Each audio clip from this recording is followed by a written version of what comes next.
बड़ा ही महत्वपूर्ण विषय जो हमेशा ही अक्सर ही चर्चे में रहता है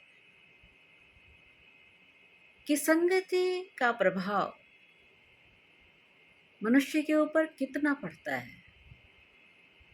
एक व्यक्ति के ऊपर संगति का प्रभाव कितना पड़ता है या नहीं पड़ता है? क्या उसको पढ़ने से रोका जा सकता है?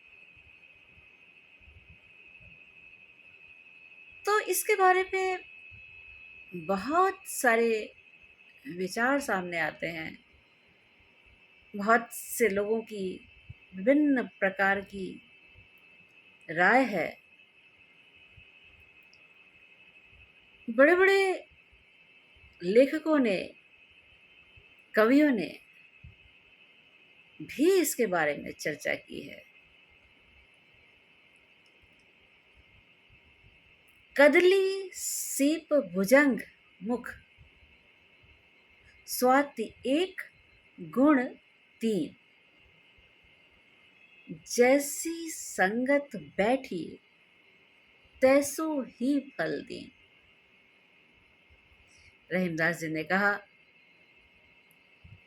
कि कदली का पेड़, सीप, भुजंग, इन सभी के मुख में स्वाति नक्षत्र में बरसने वाली वर्षा की बूंद जब धरातल पर आकर इनमें अलग अलग पड़ती है तो अलग अलग स्वरूप उसका दिखलाई पड़ता है, वो परिवर्तित हो जाती है। स्वाति नक्षत्र में बरसने वाली वर्षा की सभी बूंदें एक जैसी निकली वहां से, लेकिन धरती पर आने के बाद, धरातल पर आने के बाद, जमीन पर आने के बाद, इन तीन जगहों पर पड़ने के बाद ये तीन रूपों में परिवर्तित हो जाती हैं। कदली के ऊपर एक बूंद पड़े तो वह कपूर में परिवर्तित हो जाती है। सीप के अंदर पड़ जाए तो बहुमूल्य मोती बनकर निकलती है। और वहीं कहीं यदि भुजंग के मुख में चली जाए, सांप के मुख में चली जाए, तो वह बूंद विष के रूप में, जहर के रूप में बदल जाती है। तो वर्षा की बूंदें तो सभी समान थी, लेकिन जगह जगह पड़कर उनके स्वरूप में परिवर्तन आ जाता है, जो हमें ये बताता है कि हम जिस प्रकार की संगति में रहते हैं या जैसी जैसी हमारी संगति बनती है, उसका प्रभाव तो कहीं ना कहीं हमारे ऊपर पड़ ही जाता है। अच्छी संगति में पड़े तो व्यक्ति बहुत ही अच्छे गुणों का मालिक बन जाता है, अच्छा व्यवहार, अच्छे विचार उसके अंदर आते हैं। और यदि कहीं उसकी संगति बुरी हो गई तो उसका जो गुण है वह अवगुण में परिवर्तित हो जाता है। उसके विचार जो है वह घातक होने लगते हैं। आपने एक छोटा सा उदाहरण देखिए कि कभी कभी दूध जब बहुत गर्म रहता है और हम उसको ठंडा करके पीना चाहते हैं तो किसी बर्तन में रखकर, जब हम नीचे पानी में रखकर उसको ठंडा करने की कोशिश करते हैं तो आप पाएंगे कि दूध धीरे धीरे ठंडा होने लगता है, जबकि पानी जो है उसी तादाद में गर्म होने लगता है। वह उस गर्म दूध की तासीर को अपने अंदर ले लेता है। तो बहुत जरूरी है, मनुष्य जब पैदा होता है, जब जन्म लेता है, तभी वो अच्छा या बुरा नहीं होता है। जैसे जैसे वो बढ़ता है, जैसे जैसे वो माता पिता को देखता है, कुछ परिवर्तन उसमें आते हैं। जैसे ही वो बाहर निकलता है, समाज में विभिन्न लोगों के संपर्क में आता है, तो धीरे धीरे उसका जो रूप स्वरूप आचार विचार है, वो उसी के अनुसार परिवर्तित होने लगता है। हाँ, यदि कोई बहुत ही संयमी हो, अपने मन पर जिसका संयम हो, तो ये ठान ले कि नहीं, उसे तो कोई बिगाड़ ही नहीं सकता है, तो कोई उसका बिगाड़ भी नहीं सकता। चंदन विषय व्यापत नहीं, लिपटे रहत भुजंग। चंदन की शीतलता बरकरार रहती है, चाहे कितने भी भुजंग, कितने भी सांप उसके ऊपर क्यों न लिपटे रहे हों। तो लेकिन जैसा कि हम जानते हैं ना कि कोई भी, जो हमने कई बार आपसे कहा है कि कभी आप ध्यान दीजिए इस बात पर कि जितने भी गलत चीजें होती हैं, उनका आकर्षण इतना ज्यादा होता है कि हम बहुत जल्दी उसकी तरफ खींचे चले जाते हैं, बहुत जल्दी खींच जाते हैं। ठीक ऐसे ही अच्छी संगति का प्रभाव हमारे ऊपर इतना जल्दी नहीं पड़ता जितना कि खराब संगति का पड़ता है। अच्छी चीजों को सीखने के लिए हमें अपने कभी कभी सुख की तिलांजलि देनी पड़ती है, लेकिन गलत चीजों को सीखने के लिए हमें कुछ छोड़ना नहीं पड़ता, बल्कि वो तो शीघ्र अतिशीघ्र हमारे अंदर आ जाती है। किसी संगत में पड़े सिगरेट पीना सीख लिया, किसी संगत में पड़े शराब पीना सीख लिया। लेकिन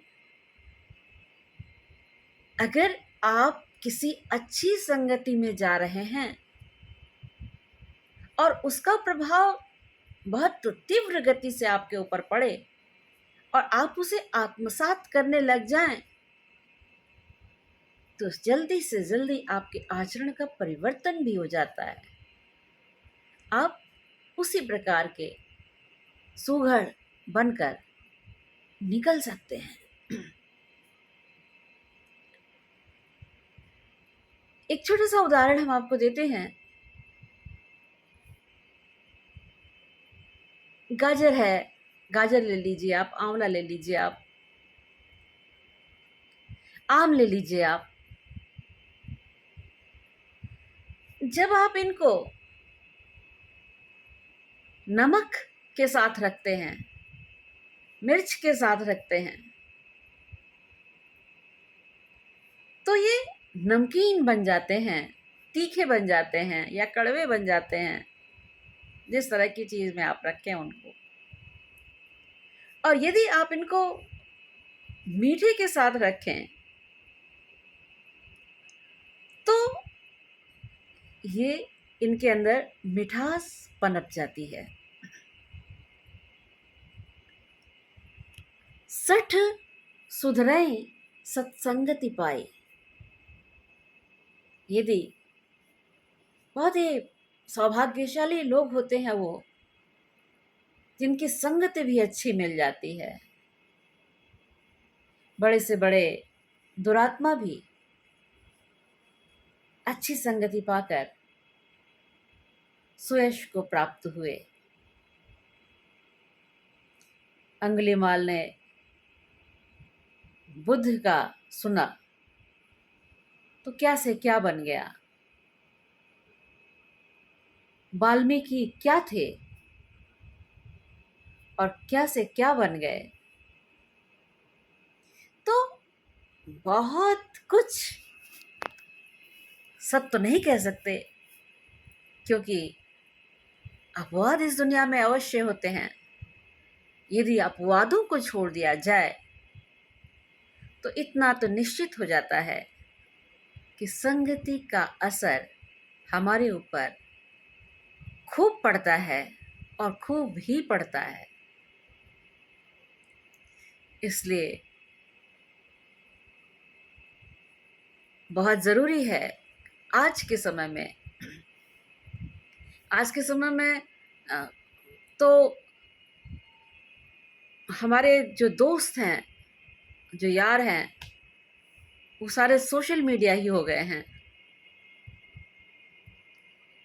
और वर्चुअल रियलिटी हमारे समाज में घर कर रही है। और इस स्थिति में अक्सर आप सुनते रहते हैं, देखते रहते हैं कि किस किस तरह की घटनाएं किन किन माध्यमों से हो जाती हैं। तो ज़रूरी है, खासकर पेरेंट्स के लिए, अभिभावकों के लिए, कि वो अपने बच्चों की संगति पर अवश्य ध्यान दें। अपनी व्यस्तता को दिखाते हुए सिर्फ उन्हें फ़ोन ना पकड़ा दें, बल्कि फ़ोन पर उनकी एक्टिविटीज़ क्या हैं, उनकी गतिविधियाँ क्या हैं, इन सब को भी वॉच करते रहें, देखते रहें। बच्चा किस संगति में है, उसकी किसी भी तरह से उस पर पूरी नज़र रखें,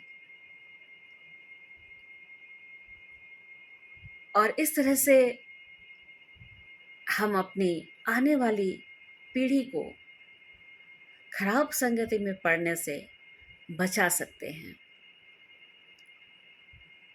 हर चीज़ के दो पहलू होते हैं, सिक्के के दो पहलू होते हैं। अच्छाई और बुराई भी एक ही सिक्के के दो पहलू हैं। इसी समाज में अच्छाई भी है, इसी समाज में बुराई भी है। अब ये तो हमारे ऊपर निर्भर करता है कि हम किस चीज़ की तरफ बढ़ रहे हैं और किन चीज़ों को हम अपने अंदर आत्मसात कर रहे हैं। तो ध्यान दीजिए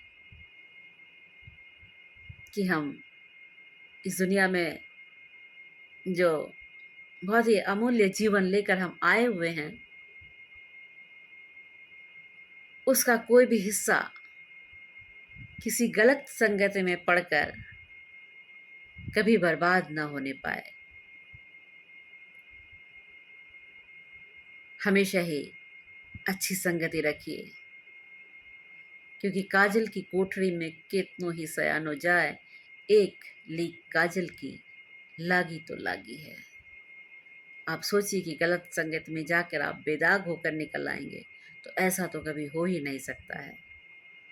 सो बहुत ही सतर्क और सावधान रहने की आवश्यकता है आज के समय में।